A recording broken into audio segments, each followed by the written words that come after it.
We are back here on the Lynn Hayes Freeland Show. My guest today is Blaine Jones. And, you know, it's interesting because one of the crew members said, are we going to get an update on your son? Said that to you before my son, we started my baby the show. boy.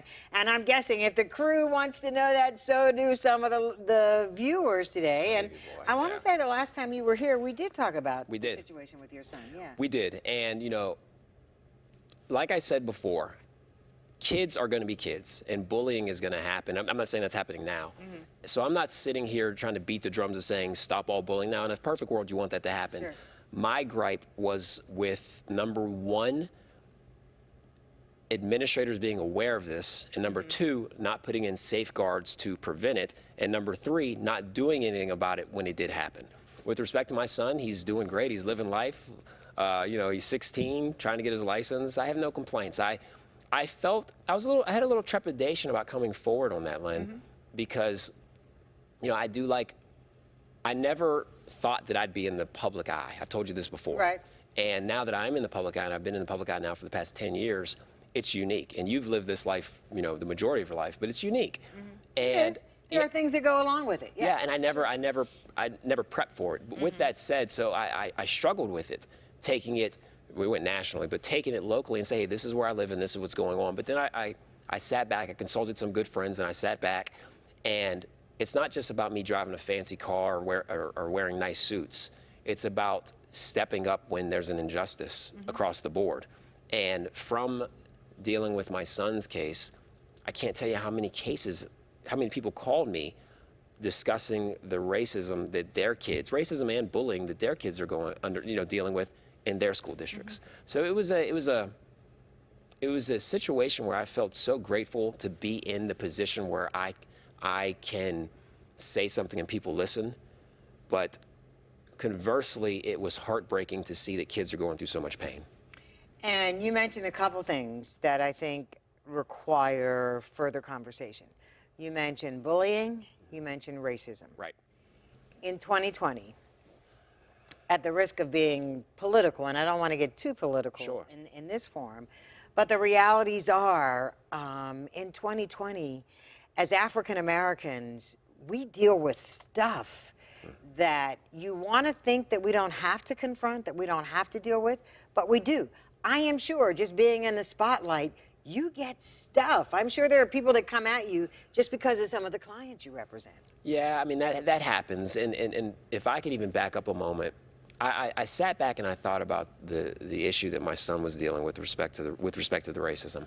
And I thought about my own family's journey. I knew my great-grandparents. They were down in Aliquippa. I knew them my whole life. They passed away when I was in my 30s. They migrated from Pascagoula, Mississippi and Mobile, Alabama, the Deep South, the Gulf, to escape racism. That was their main reason, and to find jobs. So then they come up here with my grandparents, and then my grandparents go into the steel mills, and they can't get into the union. They can't get good jobs because of the color of their skin. And then my dad, he has trouble getting, you know, certain spots, and this is an Ivy League trained man, because of the color of his skin. Then I dealt with racism, and now my kids. That's 5 generations. So at what point in time do I say something, anything? If it makes a difference on with respect to one person, then that's great. In terms of it being 2020, and not to get too political, I think that we're in a climate where several things have happened. There's the confluence of several things. Number one, we have a person in the White House that has decided that political correctness stinks, and we're just going to say what we want to say, but words matter.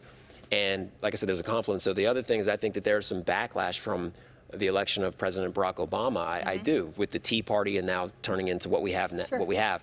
And when you have the person occupying the White House coming out a couple of years ago after the Charlottesville massacre, whatever you want to call it, and saying there were good people on both sides, you're dog whistling. And what I mean by that is you're saying to the undercover folks, undercover racists, that, hey, I'm accepting your kind. So the scariest part for myself, Lynn, and I'm sure for you as a parent and a grandparent and parent, is that it's almost like it's open season on us. And my wife and I are fearful of the reactions towards our kids, and that's been hard to deal with. And in that vein, there are conversations then that we are forced to have with our kids. The talk. The talk. Yeah. And did that experience make you realize that that talk was even more important in this day and age? You know what? I was raised in that with a firm grasp of who we are and the path that we must travel as African American people, not only in America but in Western Pennsylvania, which is unique. Which is, yeah, that's a conversation in which itself, is very yeah. unique. So my wife and I have always been telling our kids, but I think it's one thing to be told something. It's a whole different ballgame to be confronted with it, because now you're like, it's almost fight or flight. What do I do? We talk to our kids, and I'm sure your viewers do as well, but we talk to them about what's going on and the climate. I mean, this is a very, it's disheartening, because it's almost as though we took a couple steps forward with respect to the race relations, and now we've taken steps backwards.